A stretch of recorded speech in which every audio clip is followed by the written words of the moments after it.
to take forward the conversation on Prime Minister Narendra Modi's address to the nation last evening. Joining me is retired Vice Admiral Anup Singh, defence expert. Good afternoon and welcome, Admiral Singh. Let me first talk about Prime Minister's address. He makes it clear that Operation Synindur has drawn new red lines.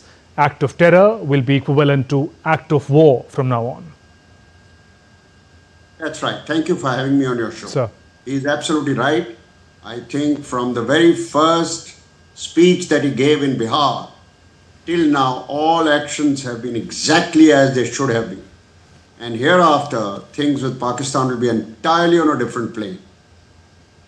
And sir, for long, Pakistan has hidden behind the nuclear blackmail, but that will not deter India from carrying out precision strikes. Prime Minister making that clear. How significant is that statement according to you? It is most significant. I think this nation is large enough, strong enough, and has no comparison to a small country like Pakistan, particularly a country which does not have any values attached to its nation. We have proved it this time once and for all that this nuclear saber rattling has no meaning insofar as India is concerned. It doesn't matter if the two nations have nuclear power, have nuclear weapons. And therefore, they must have learnt a very big lesson that despite saber rattling this time, India did not bother, did not drag its feet when it came to a conventional war under nuclear overhead. They cannot afford to put their finger on the trigger. They know there will be nothing left of Pakistan because our nuclear doctrine is very, very clear. Massive retaliation and a punishment from which they'll never wake up. Right. Admiral Singh, also in the context of India's defence preparedness, Operation Synindur has also proved India's capability in new age warfare, capability of made in India weapons. That's something that Prime Minister underlines in his address in both offence as well as defence. Absolutely. And we should start saying that hereafter the norm will be offensive defence. But the point that you raised is very pertinent.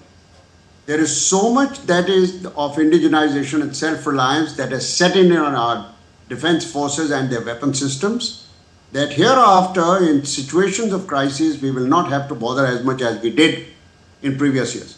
There is no doubt the road ahead is going to be very challenging. There is a lot more that needs to be indigenized, particularly in weapon systems and in propulsion systems. But we are going to catch up. We are certainly going to catch up in the next 20 to 25 years. Admiral Singh, also you mentioned about future. The terms of engagement with Pakistan in future are also something that Prime Minister hinted in his address to the nation. Terror and talks will not go together. Blood and water will not flow together. Terror and trade will not go together. How do you see this broad spectrum of pointers that Prime Minister mentioned vis-a-vis the manner in which we're going to engage with the neighbour? This is the best paradigm that has been defined. And they better learn. You know, we used to talk of the Indus Water Treaty as soft power. No more. This has been proven this time, it is hard power. If they do not understand this time, they are going to be up the gum tree. It's not going to be easy because the pressure from the population and the national economy is going to really bear them down. On that note, Admiral Anup Singh, thank you for joining us in the News Hour, sharing your perspective.